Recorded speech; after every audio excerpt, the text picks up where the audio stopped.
I got squirrels in my attic, I got bats in my head. Well, Bob just leaned over the counter and he shook his head and said, you need home repairs and solutions. Home repairs and solutions. They'll fix your windows, they'll fix your house, they'll even tell you how to get rid of a mouse. Home repairs and solutions. And it is time now for Home Repairs and Solutions with Mark and Mary, brought to you by Spring Mountain Air Heating and Air Conditioning, your local Amana dealer. And, of course, Mark has been here for a while, and your host, Mary Pearson. Mary, we're back, and we thought maybe Mark might be in the next week or two, but we're praying that he'll feel better and start coming back.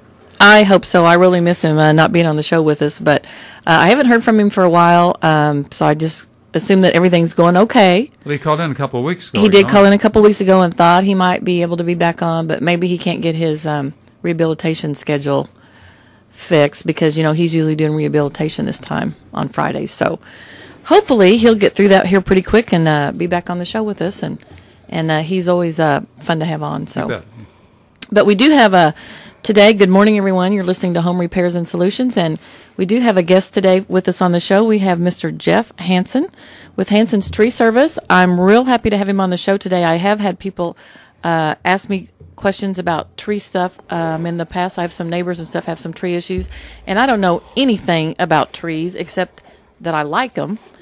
So we have the expert with us on the show today. Thanks for being with me today, Jeff. Thanks for the invitation. I don't know about an expert, but I'll tell you what I've learned over the last 25 years, that's for sure. Well, then you know a lot more than I do, and probably a lot more than some of our listeners do. So before we get started here, we're going to give out the number in case you do have a question for Jeff or myself. If you have it's getting hot now. If you have an air conditioning question, I'll try and help you with those as well. But our number here is 862-9977 or 1-800-375-0056. I think a lot of people probably had today off coming in today. The traffic wasn't as bad as normal, so hopefully we have some people out there listening to us this morning and sort of maybe shopping or something. I'm not sure. Sure. We'll find out. One of the questions I had, and I'm always curious, is how did you get in the tree service business? I actually had an uncle in the St. Louis area that had a small business on the side, and I was driving a truck, actually driving a garbage truck. Okay. I came out of high school and went into the plumbing apprenticeship, and that was in 1980 when interest rates were 21%. And I remember those days. Yes. And they had an economic downturn. I graduated in 1978, and so there was no work, and finally got tired of waiting to finish my apprenticeship. So I was the kind of guy that just couldn't sit around. So I went to work for BFI, and was driving a garbage truck and started cutting trees on the side in 1985. And I wanted my wife to stay at home and raise our kids. Mm-hmm. And I told her, I said, I'll work 3 jobs before you have to work 1. So I would cut trees on the weekends and evenings and drive a truck all day long. And in 1988, we left BFI and started in 1989 full time. And it just, the good Lord blessed it, and it's just kind of exploded and run probably the largest privately owned tree care company in the state of Missouri. Wow, that's really interesting. It's always kind of interesting how people fall into their line of work. When I think about someone, I think most people, when they think about a tree service company, mostly they think about someone coming out and either trimming their trees or maybe taking a tree down that has died or that you need to have removed for whatever reason. But you guys do a lot more than that. We do a lot more than that. And like I said, it just, what happens, Mary, is people don't realize the value of trees. I was reading an article last fall, and I hired an urban forester to work for me out of Mizzou last spring. He's been with me a year now. And Danny is into all the new technology and some of the new things, and he's actually doing some TSI work, which we can talk about that after a while, which is timber stand improvement for farmers to get more wildlife in and to thin out the smaller trees and get your forested areas more healthy. But, the value of a 24-inch oak tree and what it consumes in a year of stormwater, one 24-inch oak tree in your front yard will draw up over 36,000 gallons of rainwater a year. One tree. Oh, my goodness. And there's so many things that people say, well, I don't have the money to take care of those dead limbs on the bottom of the tree, and I can't afford to do that. Well, you can't afford not to do it, because when that tree is gone and your sun is exposed to the sunlight, you lose that shade, your utilities go up, your shingles take more of a beating from the sun. And I think it's just been an education thing, as I talked to you earlier about having our own radio show in St. Louis for 10 years. You know, it's when you educate people and they understand the value, you know, you and I would not see a 24-inch pin oak grow again to that maturity in our lifetime. Sure. You know? And getting people to realize the value of the trees and how to plant them and where to plant them. Stay away from your power lines. Stay away from the driveway. You don't want it lifting your driveway and lifting your sidewalk, roots pushing against the foundation. And that's what this ISA certification from the International Society of Arboriculture, being a licensed arborist, is a difficult thing to get done. There is, I would say there's probably 25 or 30 licensed arborists in the city of Springfield. There's some good guys here that we work with on a daily basis. But, you know, in the tree business, if you've got a pickup, we call it a schmuck in a truck.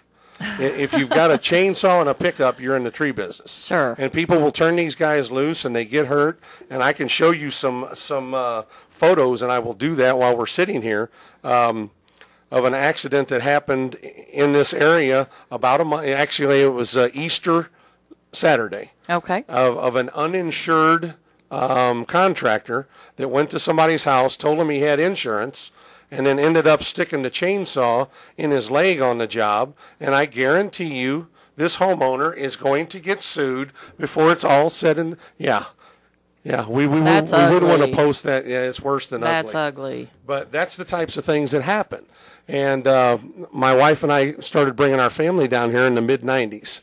And we bought our first home here in '04 and just seen an opportunity to bring professional tree care to this area. So we started in '06 and down in the Reed Spring area so we could service Springfield and Branson. And then this 2 years ago, we opened our shop over at Sunshine and Highway 60.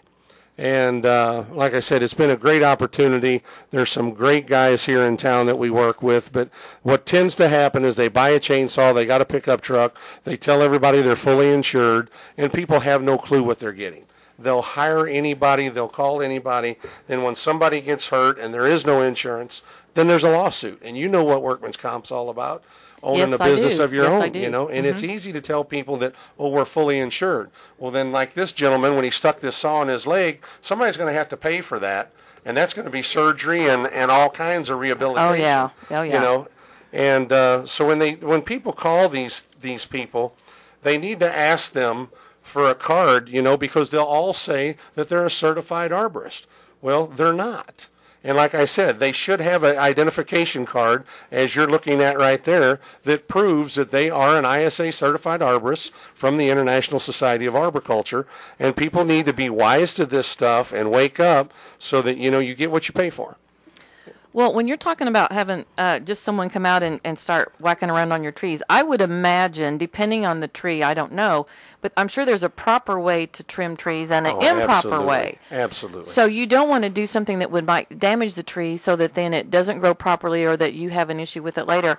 For instance, when we lived in Humble, Texas for a while, we had a neighbor that had a tree that they needed to have taken down, and it turned out to be a disaster. The people taking it down, I don't know where they found these folks, but they had a tractor. They had a rope tied to the tractor, tied to the tree. It was against a fence. They ended up taking the tree down, but it went through the roof, landed on the gentleman who was sleeping in bed because he works nights, and it was the biggest mess I'd ever seen in my life. It destroyed their house. They did get the tree down. Make no mistake about it. They came out to take the tree down, and by golly, they got the tree down. But in the process, they damaged the house, they tore up the fence, they tore up the yard. It was just unbelievable. Yeah. So that's one of the things we like to promote on our show is whenever you are getting something like that done, especially something as large as a tree, always try and find the professional for whatever it is service that you're needing provided for you, because you can have so many bad situations. I just had a call. I just talked to a client before we came over here today. She called me from out in Aurora. I won't give out any names, but she called and she had someone who was trying to help her out with her air conditioner come and put Freon in it. The problem is they put Freon in it that should go into a vehicle. Sure. It totally destroyed her air conditioner. So now, because they were just trying to help out, I don't know if it was a neighbor, friend, or whatever, now she is going to be out a lot of money replacing that air conditioner. So you really need to be careful who you have come on your property and do work for you. So one of the things we do on the show is we always try to make sure that the guests we have on the show are experts in their field. They have all the proper certification, licensing, and all that, so that whenever we have someone on the show and you decide to call them and hire them, you know that you're getting someone that you can absolutely depend on that's going to do a great job for you. So one of the things that I wanted to ask you about is you can go to a big box store somewhere and you can find all these different kind of trees and things that you can plant.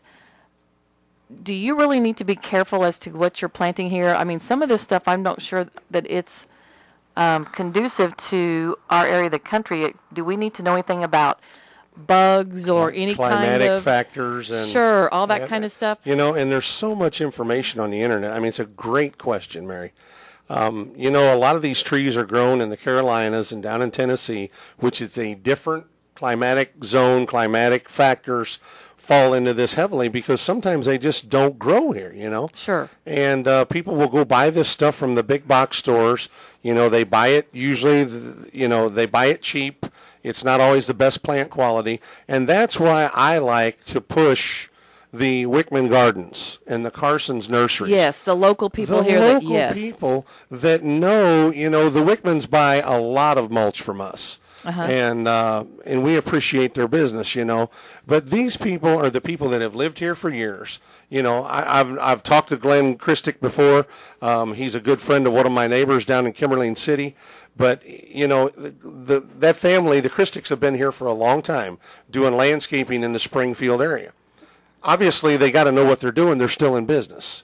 Correct. So why would you not, number one, like you're saying, support the local economy, the local employees that get paid by them, and let's feed ourselves here, number one. Number two, you're going to get good information and good plants that are hardy and will thrive in this climate and these issues that we deal with here. Like you were talking about with Japanese beetles and the bugs and everything else. That's all stuff that you've got to think about when you're putting this stuff in. How much maintenance do you want to do? How much pruning and trimming do you want to have to do? Or do you want to just put it out there and let it explode and let it run? Sure. And let it grow. And it, and like I was telling you before the show, it's the soil changing, the organic material in the soil. And there's so many things that we can talk about today, but it's a great question. And in my opinion, you're better off to go to a local nursery and buy plants from a local nursery that knows what will grow here and get your information there. And then, like I said, planting of trees is a huge problem in the state of Missouri. I'm going to talk in round numbers so it makes it easy for you. Okay. If you have a 12-inch ball on a 1-inch diameter tree, the hole should be dug 3 times the diameter of the ball. So that's a pretty big hole. A 36-inch hole. And people say, well, why do you want to do that? As you and I were talking earlier, they don't call it Stone County for no reason. This soil down here is nothing but rock and dirt. So the bigger the hole you open up, and you only want to set 80% of that ball below the finished grade. You don't want to set the ball below the finished grade. You want 20% of that ball above the finished grade, so that those roots and the tree can get established. If you just dig an edge around it, those roots can't penetrate that, and you get what's called hard pan, and the roots just circle the root ball and they choke it out. Well, see, that makes sense to me because, first of all, if you don't dig a big enough hole, then you don't know what's close to it, and you might be just, you might have a big rock or something right next to there, so the roots can't go anywhere. So, but to plant a hole that big, that's a pretty big hole to have to dig but see, down that here, dirt is all been broken up. Then the tree will get started. The roots are good, and amend the soil with some compost or something, and away you go. Looks like we have a caller holding on the line. We have Mike from Springfield. Good morning, Mike. Hi, good morning, folks. I've been listening to you and have a question. Let me give you a quick background before I ask. Okay. About 10 years ago or so, my relatives, I lived next door to each other. They had 2 mature trees removed and it's been at least 10 plus years.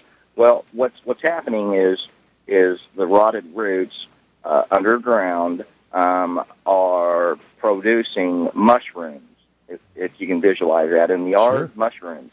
Okay. Mm-hmm.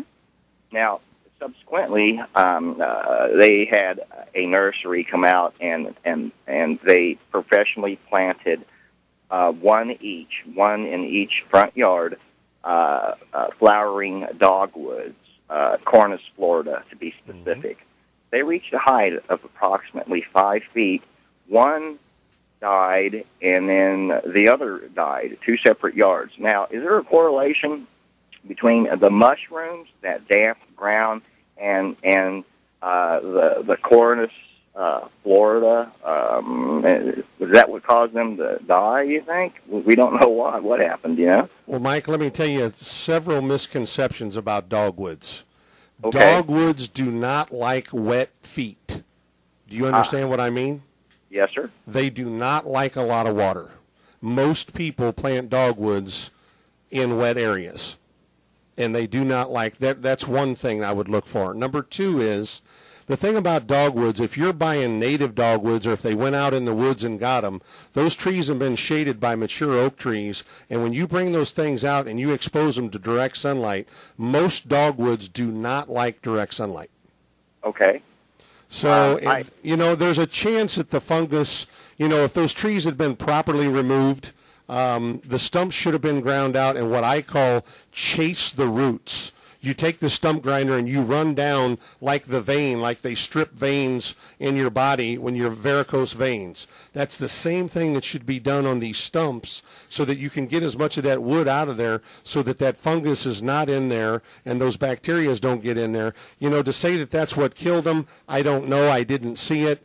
And, a lot of times a lot of this stuff is just a shot in the dark. But, it's funny that a dogwood wouldn't grow in that area, but there's a lot of things you could look for there. Sure, and you mentioned wet feet. They despise wet feet. Logic would dictate that since the yards have mushrooms, the ground is moist Absolutely. and full of bacteria from the rotted taproot and the lateral roots that were never dug out, correct? That is correct. Excuse me. Okay, I appreciate the info. Hey, dude, we appreciate the call, man. That's why we're here, is to try to help you people.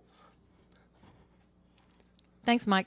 That's one of the questions I was going to ask you is a lot of times people will have a tree removed. I was going to say, how important is it to make sure that you remove the stump as well? Because once in a while you'll see in a yard, you can tell where someone has had a tree removed, but there's still a stump there. Mm-hmm. I see that you do take the stumps out. Do you recommend that every time? Well, I mean, here's the thing about it, Mary. It's another common sense thing. I said this on the radio in Branson a few weeks ago. Let's talk about lawnmowers. I mean, you can't buy a very inexpensive lawnmower to mow your yard for $2,000 anymore. That's correct. Okay? You hit that stump with a lawnmower. You say, well, we're going to tell the tree guys to cut it off as low as they can. Well, they can't stick the chainsaw in the dirt. Because dirt ruins the chain and it quits cutting. So they're going to have 2 or 3 or 4 inches above the ground. If you just happen to catch of it, you break the shaft on the mower, you bend the blades. The thing about it is if you're going to do the job, I've always felt do it right. Remove the tree, remove the stump, and actually, because of insurance reasons, we have to leave the chips. But we offer a service that we try to sell to customers. If we were at Mary's house, that Mary, we will remove the chips while we're here, and we will bring good soil and put back in the stump hole, and then you can plant grass. It's not a good idea unless we're there to go right back in the same hole immediately. If the ground was there to set for 4 to 6 months, you could put a tree in it and change the soil, put good soil in around the root ball, and you'd be fine. But it's hard to go right back in the same hole after you remove that stump because there's so much carbon in the wood that it's leaching the nitrogen out of the ground once you expose it to the oxygen, and it'll suck the nitrogen away from the new plant and actually do more harm than good. Okay. Well, I always wondered because we usually always, whenever we've had to have dead trees removed, and we really like our trees. I like the shadiness of them in the summer. It makes a huge difference on how comfortable you're going to be if you have a few around your deck, or if you have them, to shade your backyard. Then it's just much more pleasant to be out there than if you just have direct sun. But we have had trees that actually die just from old age or whatever in the past, and so you have to have them removed. And Paul has always had the stump ground down and removed as well. And that's for one of the reasons, is because when he's mowing, he's on the riding lawnmower, he doesn't want to hit that sucker and tear something up. But I didn't know if that was something that was, I didn't really know what the necessity of having that ground out would be, but after you said that, that makes sense, not just to protect your lawnmower, but just to get rid of all of the stuff that's left behind. They sell stuff at your big box stores called stump rot. Yes, I've seen that. Okay. Yeah. And they tell you to go out, as Dan was saying when we were talking about his trees, and they drill holes in the top of the stump. And they pour, I've heard it's muriatic acid, I've heard it's all kinds of stuff. Well, what do you think that does to the soil around that stump? Well, I'm sure it contaminates it. Sure, it's not very healthy, that's for sure. You can't grow nothing once it's finally rotted out. So why not just grind it out with the machine that's made for getting it out of the ground, so that you can get your yard back to where, most people, it's traumatic enough to lose a big tree. Sure. As an accent to their home, and a tornado or whatever happens, a lightning strike, an ice storm like we tend to get here. They don't want to lose the trees. It's traumatic enough, but to sit there and then tear the lawnmower up or run into it with something, to me is just, not wise choices. So I would agree with that. One of the other things that we have around here is woodpeckers, and we have one down there where we live at the lake. And there's a tree down there that he has just put a gazillion holes in that thing. Is that damaging the tree anyway? Let me ask you a question. I'm glad you brought that up. Okay. I got a phone call from a lady not far from your house out on DD Highway. Okay. Out of Kansas City a few weeks ago. She heard me on the radio in Branson and said, I've got wood borers all over in my tree. And she said, I need to know what to do about it. Well, I went to the house. Most people don't know what wood borers look like to start with. I don't have a clue. Okay? But there was 1 million little holes side by side all the way around the tree. Those are actually sapsuckers. They look like a woodpecker, and they will latch onto the side of the tree, and they just make a perfect round hole. One right next, looks like somebody took a drill. Okay, that's exactly what this tree looks like. While you're on the, pull up sapsucker right there on the internet so that you can, because it will fascinate you what they do to trees looking for food. And I think they're in the woodpecker family. I'm not a bird, well, I love bird hunting, but sapsuckers, you can get on the ISA website, but you'll find it right there, and you'll see the holes that they leave. There they are. That's exactly what he looks like, too. I just thought, because it sounds like a woodpecker. Oh, yeah, they do. Absolutely. When they're pecking it, see look the there, holes Dan. to the left there? See all these little holes? That's what mine was. Yeah. Okay, well, see, that's those what I must was be telling pretty you. prominent here then. Oh, they're very prominent. Okay. And that's why when you were talking about that, when I walked in the door, Dan, I didn't, but it was crazy that Mary just came up with it. But, there again, it's education, Mary. It's education. Well, it looks like we're going to have to go to a break here in a minute. Dan gave me the signal that we need to take a quick break here, so we're going to do that. We'll be back at you here shortly. And please join us on the second half of the show. We got some great information for you still to come. So thanks for being with us this morning, and come back. This is the Wall Street Journal Report. I'm Jennifer Kishinka. Consumer sentiment rose to its highest level in more than 4 years in May as Americans stayed optimistic about the job market, while higher income households expected to see bigger wage increases. The Thomson Reuters University of Michigan's reading top forecasts, but Jay Bryson of Wells Fargo isn't all that excited. There's the highest in about 5 years at this point, and so in a longer-term sense, they're not, quote, high yet, but I guess we'll take what we can get here. Only a month after agreeing to buy photo-sharing app Instagram for $1 billion, Facebook has moved ahead with the unveiling of its own app, cleverly dubbed Camera. Facebook says Camera users can get a steady stream of photos from their contacts on the site and sort through them with a few taps on an iPhone screen. On Wall Street, stocks now modestly lower. The Dow Industrial is down 31 at 12,501. The Nasdaq's down 5. The S&P 500 is little changed. This is the Wall Street Journal Report.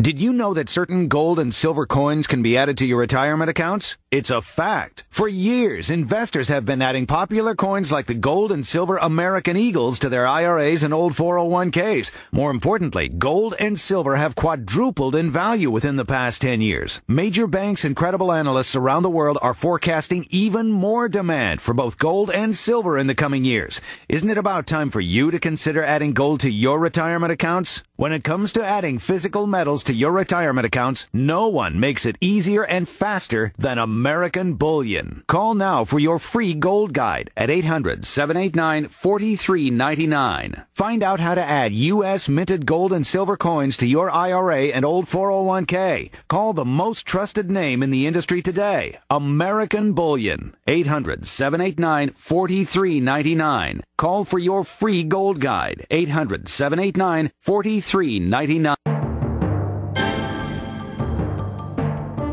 From the Ozarks News Network, this is the 1030 report. The Christian County prosecutor says an Ozark police officer was justified in shooting a woman in April. The woman allegedly attacked her husband with a knife, led officers on a chase, and was shot in a fight with police in the 700 block of East McCracken. Her injuries were non-life-threatening. The Missouri Department of Transportation has announced that it's planning another diverging diamond intersection in Springfield. This one will be located at Kansas Expressway and James River Freeway. MoDOT will hold an informational meeting next Thursday at the Library Center to answer questions about the project. Governor Jay Nixon has ordered that flags in the state be flown at half-staff today in honor of a soldier from Rolla who died in Afghanistan. 22-year-old Private First Class Richard McNulty III died earlier this month when an IED exploded near his vehicle. From the Ozarks News Network, I'm Don Paul. Well, your garage is filled up wall to wall with 10-speed bikes and tennis balls. You need Cedar Ridge, Cedar Ridge. And where you gonna put those garden tools and that big blue plastic swimming pool? You need Cedar Ridge, Cedar Ridge. Yeah, Cedar Ridge portable buildings are an affordable way to get some extra space. They're quality built, just pick the size and we'll bring one to your place. Cedar Ridge, yeah, Cedar Ridge. Get a portable building from Cedar Ridge. Live on Sunday night, it's Bill Cunningham. Bill Cunningham, the Great American, this Sunday night live with the Great American. Guess what? It is Memorial Day weekend when we wish well all American veterans and thank all those who have sacrificed so much for us. Plus, a member of SEAL Team 6 about their sacrifices. Sunday night with the Great American. Willie. The Bill Cunningham Show, Sunday night at 9:05 on KWTO. If question 1 passes, we all lose. Question 1 on the June 5th ballot would repeal Springfield's smoke-free law and once again expose workers, customers, our kids and families to dangerous secondhand smoke. On June 5th, vote no on question 1 to keep Springfield smoke-free because there are no safe levels of secondhand smoke. Vote no on question 1. Paid for by One Air Alliance. Joe Easter, Treasurer. In this town, there's only one pizza joint that has your best interest in mind. They make every single pie from scratch, with the freshest ingredients and 100% real mozzarella. Oh, and if your engine's running a quart low, well, they can take care of that too. Casey's General Store, a convenience store, and a whole lot more. Right now, you can get a large made-from-scratch taco pizza for just $13.99. Hi, I'm Brad Ferris. Did you know a recent Gallup poll that 58% of Americans are worried about their ability to maintain their current standard of living into and throughout their retirement years? Find out how your current mortgage may be costing you your retirement. Yes, a mortgage guy telling you to get out of debt. Find out more on the Ferris Mortgage Hour, Tuesdays at 2 o'clock, right after Rush Limbaugh. Partly sunny, breezy, hot, and humid for today. High near the record of 90 set in 2006. Patchy clouds and humid for tonight, low 67. For tomorrow, mostly sunny, breezy, and hot again. High 92. Low tomorrow night, 67. It will be mostly sunny and hot again as we head into Sunday, high of 90. For your Memorial Day on Monday, times of clouds and sunshine and humid again, high of 90. Partly sunny and humid for your Tuesday, high 85. I'm AccuWeather's Jason Lord. It's 84 degrees in Springfield.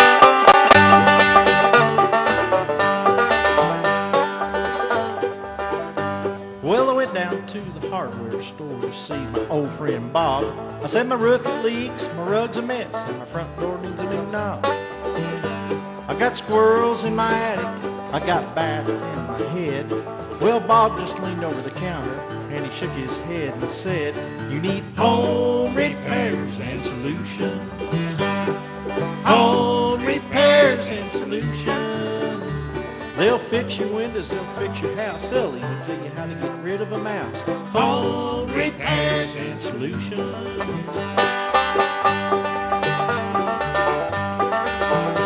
You're listening to Home Repairs and Solutions, brought to you by Spring Mountain Air Heating and Air Conditioning, your local Amana dealer. Once again, Mary Pearson and her guest for today. Welcome back, everyone. Thanks for being with us on the show today.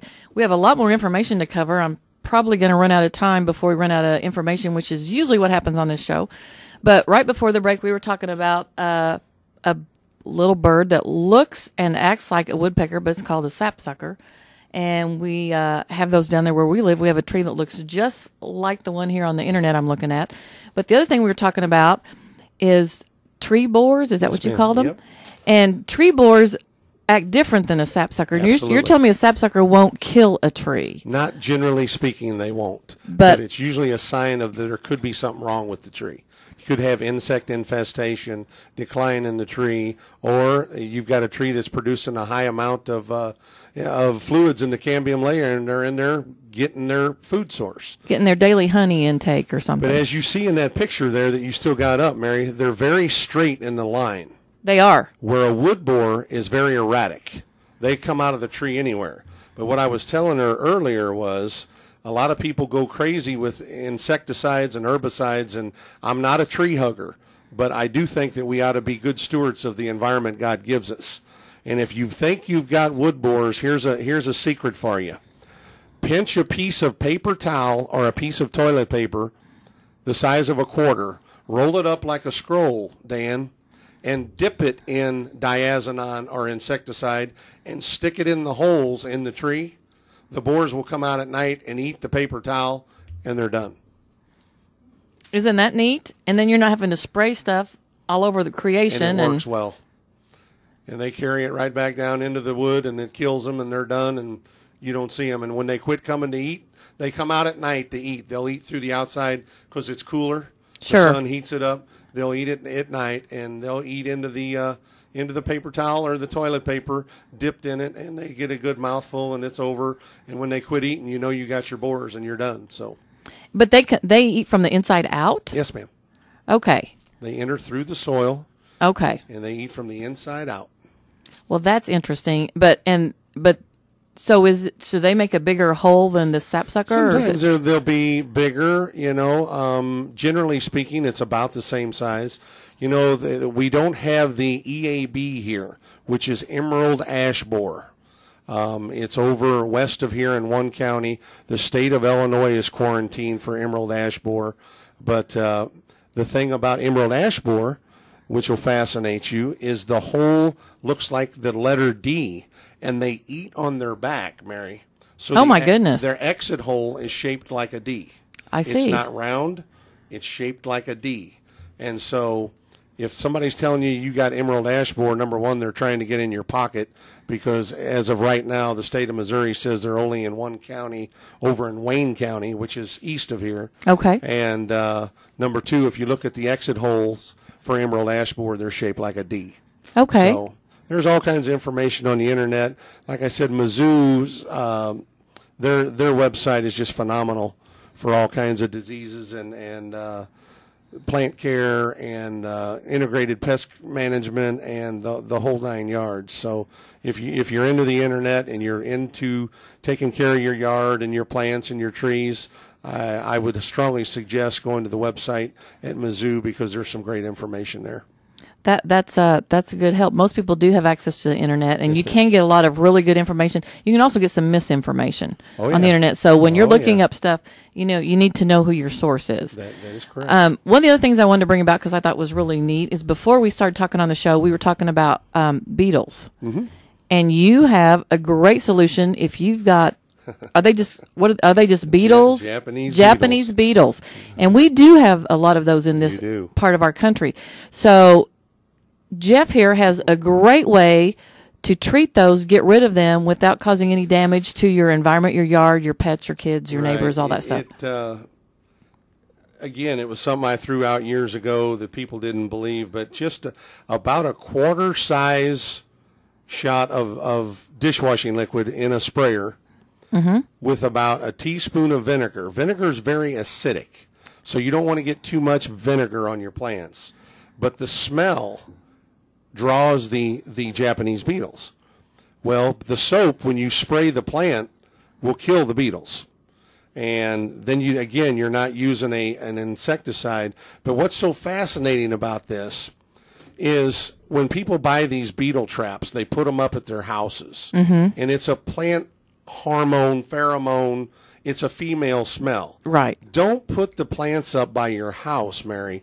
Put them out at the edge of the yard, at the tree line, and draw the beetles away from your home. Instead of toward your home. People don't realize that. See, they hang them all over their house and in their bushes, and so they're just dragging them in, drawing them in. Oh my goodness! Okay, another education thing: put them out away from your home, put them out at the edge of your property, and draw the beetles away from your existing plants. They love crepe myrtles. They love knockout roses. Oh, great! I just planted some of those. I didn't know they liked those. Oh Lord, they'll be all over them. So can I just spray my rose bushes with those? And it's just a little bit of dishwashing soap, just vinegar, and water. A little bit and water. And I'm telling you, you walk out there and hit them, and they'll just hit the ground and party over. Party over. Good. Well, it's good to know that because I just planted 3 knockout rose bushes. I've never planted them before, and I think they're real pretty. So. Well, and the other thing, talking about knockout roses, people in St. Louis on our show up there, they'll call in, and Mike, who hosted the show for us and still does up there, although we don't have the show anymore, he'll tell people you can cut them, take 25% of them off. Well, I'm telling you right now, I've cut knockout roses back to where there's only 25% left. And really? They still, oh my gosh, it's like a weed. But they do flourish. They're very healthy here. They like the dry, humid climate.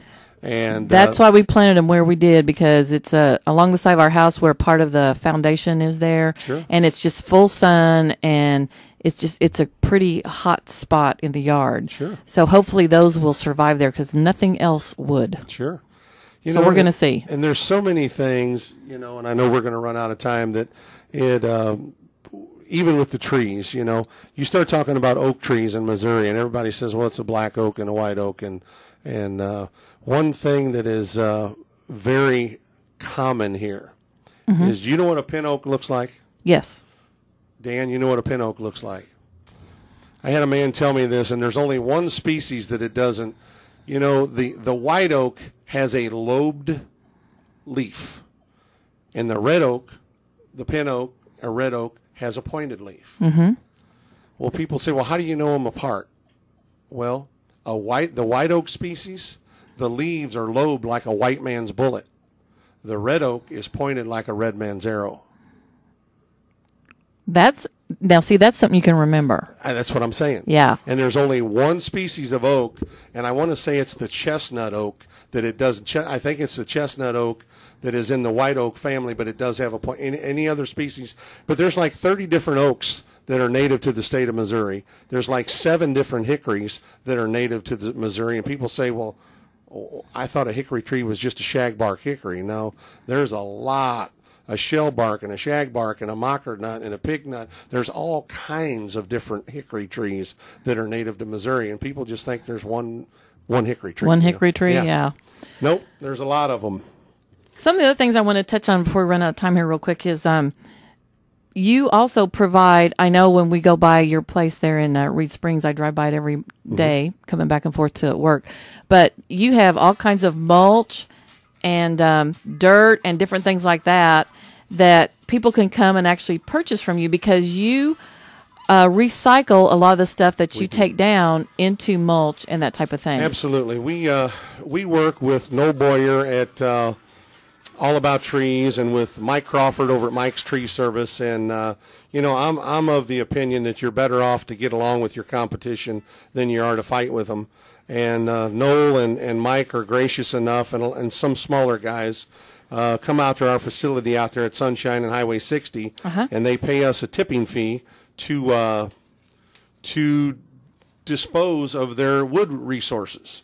And we grind it all up, and we sell it for mulch. We take nothing to a landfill. We burn nothing. And we also work with WCA, and we work with Allied Republic here. Allied brings us a lot, way more than anybody else, of shipping crates and things like that. And we try to use the shipping crates in our compost, because too much wood without enough nitrogen, when we do land clearing and chipping and tree removal, you have leaves in it. You have nitrogen, which breaks down the carbon. And so we sell a lot of mulch out there, and we produce our own. We color. It's not pallets. People say, well, what's wrong with pallets? Well, I don't want to badmouth the competition. All you have to do is get on the website, go to Iowa State, Ohio State, and look up pallet mulch, and you'll find out that pallet mulch is not good for plants. There's been no nitrogen in it, so there's so much carbon. The wood is so hard that when you put it down around your plants with pallet mulch, it literally leaches the nitrogen from the ground, robs the plant, and you're not doing your plant any good. You're harming your plant. So we try to use 100% tree resources that has green with it. We put grass in it. We put animal resources from Dixie Stampede and Sight and Sound in our compost. We put drywall in our compost, and people say, well, why do you put drywall in compost? Well, that's what I was going to ask you. Where does drywall come from? It comes from the ground. The ground. It's gypsum. It's calcium sulfate. Okay. What do plants love? Vegetable plants, tomato plants love calcium sulfate. And so we mix some drywall in it. And like I said, the city of Springfield, they sell compost, and Mike does a great job out there. Mike is a friend of mine. But there's a huge difference between green waste compost and what we do. And we are certified by the STA, which is a sealed testing of assurance by the U.S. Composting Council. And like I said, I'm a huge advocate of compost, never been bigger advocate of it, just because it does work. And when you amend the soil, you don't have to use as many pesticides and herbicides and fertilizers that are going into, as we spoke earlier, into the lakes, and you're seeing all this algae come up like was all over the news last night. Well, people, that stuff is fed by nitrogen. If you had a detention basin in your subdivision, or you're looking out your backyard right now saying, wow, that detention basin or our lake behind our house is so green, it's feeding on the nitrogen that's washing into the lake. And if you're continuing to fertilize around it, and the nitrogen is ending up in the lake, the algae's going to go crazy. Yeah, we kind of talked about that a little bit on the show a week or so ago, where we have, the lake down there kind of looked like chocolate milk for several weeks. Yeah. The worst I believe we've ever seen it. So that's something that, especially if you lived around the lake area or anywhere, as a matter of fact, but especially around the lake areas, be sure that when you're using a product on your yard or on your trees or on your plants or whatever, find out what it's going to do or what the residual is to that product. And that's one of the reasons why, if you go to a local nursery, like we talked earlier, they can explain to you, they can answer specific questions and give you lots of information about what you're planting, what you're using, how to care for it, what you can expect it to do, not to do, how, all those different types of things that are prominent to this area. Whereas sometimes if you go to a big box store, the people there know what the plant might be called, or they know where they can find it if you're looking for something, but they don't have the knowledge oftentimes that local nurseries and stuff do, who've lived here and had nurseries here for many, many years and are familiar with the area that we live in. So I think that's all some great information. One of the things that we haven't done yet, and I'm so bad about this, and I'm trying to not be this way, but we haven't give out your contact information. I just start talking, and I get so interested in what I'm learning. I'll do that. So we need to give out contact information so people can get a hold of you when they talk about soil real quick, and then I'll do that. We came down here, and the soil was so bad that we went and found some good dirt, and we started running it through a screen with the help of our friends over at Murphy Tractor here. And we put 70% good dirt from the Springfield area with 30% compost, so you add the organic matter. And we're selling it now to so many school districts, so many landscapers. We have it under roof out there at Brookline at the West Sunshine 60 location. that we can't hardly keep up. Do you have that in your Reed Springs location as well? We have it down there, and it's like I said, we sell it faster than we can make it, and more people are finding out about it, and it's almost like working with sand. But it's very good dirt, and if you see some of the pictures, we had some people grew 45-pound watermelons in it last year. Wow. And there's pictures on our website, cucumbers that are on the roof of the house. They're on the roof picking cucumbers. And it really does work. But we have a location, and I appreciate you saying that, right here at West Sunshine and Highway 60. If you just go underneath the highway like you're headed down to Republic, not a quarter of a mile on the left-hand side is DeVille Steel. And yes. There's huge piles of mulch, and you'll see us right there. And we will be open tomorrow morning from 8 to 12. And they'll be out there today till 4:30.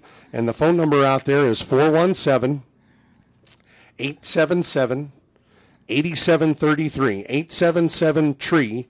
And if you have tree care needs, you're looking for removal or pruning or lower limb raising or whatever we can do to help you with mulch, or we have dyed brown, we have dyed red, we have what's called a natural, which is just natural wood after it's run through the grinder. And then the Corps of Engineer actually sends us a lot of work because on the paths down to the lake, it either has to be native gravel from the local area, or it has to be native trees from the local area. So the Corps of Engineers sends us a lot of customers making what we call a trail mix, which is chipper chips run back through the grinder so you don't have any sticks or twigs, and it's very uniform and it works very well. And we sell a lot of that trail mix around here. So most of the stuff that you sell, it looks like it's mostly bulk items. So do you sell stuff like by the pickup loads, or do you have stuff bagged, no, or how do you? People come in there with buckets, with bags. With, okay. I don't care how you come in there. We'll get it in your vehicle. We've shoveled it in the back of vans before. It's crazy. So we don't bag our products down here. We do bag compost in St. Louis on a small scale, but we're probably headed to that so that we can get to our senior citizens sure. who want to put 3 tomato plants, and I say that respectfully. Sure, and, absolutely. That want to put 3 tomato plants in a bed in their backyard, and they put the compost in there and turn it over and then plant the plants. And I would like to say that to our listeners today, to our veterans who fought for our freedom on Memorial Day, that I appreciate that. And there's a lot of veterans down in the Branson area. Yes, there are. And you know what? We don't give them enough respect and enough, patience for the guys that were wounded and hurt. And, they have dignity too. And I didn't serve my country, not because I wouldn't have, but there was just no wars and probably something that I would have really enjoyed. But my hat's off to the veterans on Memorial Day weekend. And like I said, we can help you guys. Again, the phone number is 417-877-8733, and we'll be glad to help you any way that we can. Now, do you also deliver mulch and stuff? We do. Okay, so you can, if you don't have a means to come and get it yourself, then you can also deliver to someone. Okay, I have one more question someone asked me the other day. Do you ever take down trees for the value of the tree? For instance, someone that I know has a really straight, really tall walnut tree, and that has some value to it for the wood in it. So they wanted me to ask you: do you ever take down trees like that, or do you have a venue for doing something like that for a tree that's worth some money? Let me explain this to you so people will understand politely. Sure. To set a tree crew up today in today's world with a bucket truck and a chipper truck, or like we have some of the best climbers in southwest Missouri. So if you can't get a bucket in there, we can still do the job. And a skid loader to be able to lift the log up, and a truck to haul it, you're looking at $500,000 investment. Just in equipment. Just in equipment. Sure. Okay. That walnut log might be worth $500. Right. To a primo buyer. With the construction market collapsed and very little building going on, one of the other tree services that you have used that we were talking of early is bringing us 10 walnut logs for free, because he said, I'm not going to give them to the mill because they won't give me anything for it, and you guys try to help us out. We'll give them to you till you get a bunch more. The market is just so, in 25 years, I have never removed a tree for the value of the tree. Well, that does make sense because that's what something, oftentimes, especially when you're providing a service to someone's home, there is a lot of expense in just getting there. Absolutely. Depending on the service you're providing. So that's something I think sometimes people think, well, I have a tree here and it's worth $800. Okay, that's great. Right. But for you, like you said, for you to come out there, take it down, and then try and take, it might cost you $1,200. Oh yeah, absolutely. So you're not going to go backwards on it. In essence, it's costing you money to do that. So, in answer to that person's question, I don't know who would do that for them, or if there's anyone who would do that for them. But I did tell them I would ask you that question. This is a great book. You just handed me a book, The 50 Common Trees of Missouri. It looks like it's put up by the Conservation Department of Missouri. I think is the website. And you can go to www.missouriconservation.org. If you have any questions or if you just want to learn more about Missouri trees, I would recommend you go to that website or try and find this book and pick up this book. It will give you lots of great information. I appreciate the invitation.